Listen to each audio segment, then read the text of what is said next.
le Seigneur, bonjour. Je me réjouis de vous retrouver ce matin dans le cadre de notre partage sur le thème de la percée surnaturelle pendant cette période de jeûne et de prière. Ce que nous partageons de manière précise ce matin, c'est la loi de l'onction. Et le sous-thème que je vais partager avec nous, c'est la loi, les effets de l'onction dans ta vie. Permettez-moi de revenir en quelques secondes sur le thème de l'onction, la définition du thème de l'onction. L'onction, en fait, c'est le sceau de Dieu sur ta vie, c'est-à-dire la marque spéciale que le Seigneur a posée sur notre vie. Et c'est ce sceau qui nous distingue des autres personnes. C'est ce sceau qui fait la différence entre nous et les autres personnes. C'est ce sceau qui fait de nous des personnes extraordinaires, qui nous sort de l'ordinaire dans lequel nous étions en tant que fils du monde pour faire de nous des personnes précises au service de l'Éternel. Bien-aimé, il y a beaucoup d'effets de l'onction dans ta vie. Et ce matin, je voudrais que tu comprennes que l'argent ne peut pas te distinguer. Les biens matériels ne peuvent pas te distinguer. Ta position sociale ne peut pas te distinguer. Quel que soit ce que tu peux avoir dans ce monde, rien de tout cela ne peut te distinguer. Il n'y a que l'onction de Dieu pour te distinguer. Quels sont donc les effets de l'onction dans ta vie?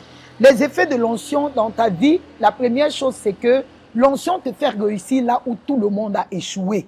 L'onction te fait avancer plus rapidement que les autres.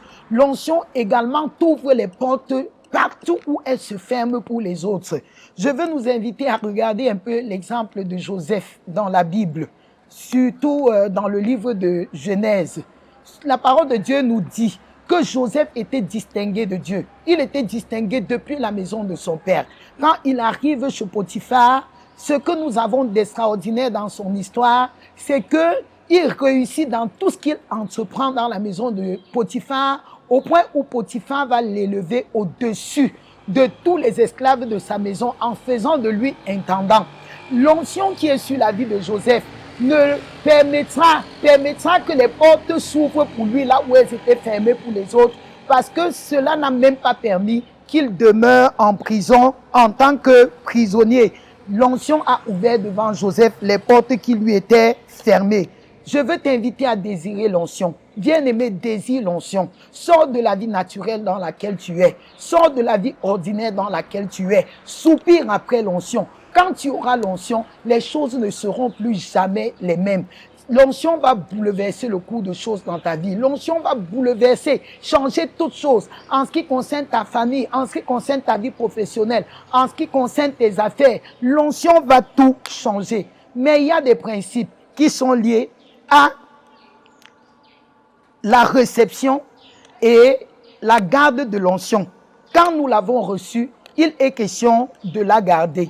Mais comment est-ce que cela doit se passer? Il faut mener une vie de sanctification, sans laquelle l'onction ne va pas du tout demeurer. Il faut mener une vie de jeûne et de prière.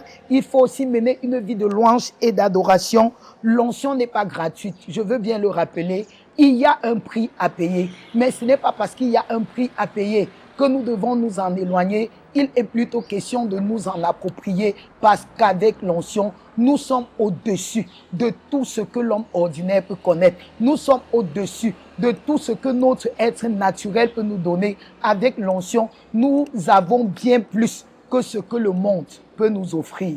Bien-aimé, je veux t'inviter encore ce soir à être là pour écouter dans les détails les effets de l'onction. Et je crois que le Seigneur va te donner cet équipement pour que tu ailles au-delà de ce que tu as été jusqu'ici et que la percée surnaturelle soit ton partage en cette saison au nom de Jésus. Demeure abondamment béni. Amen.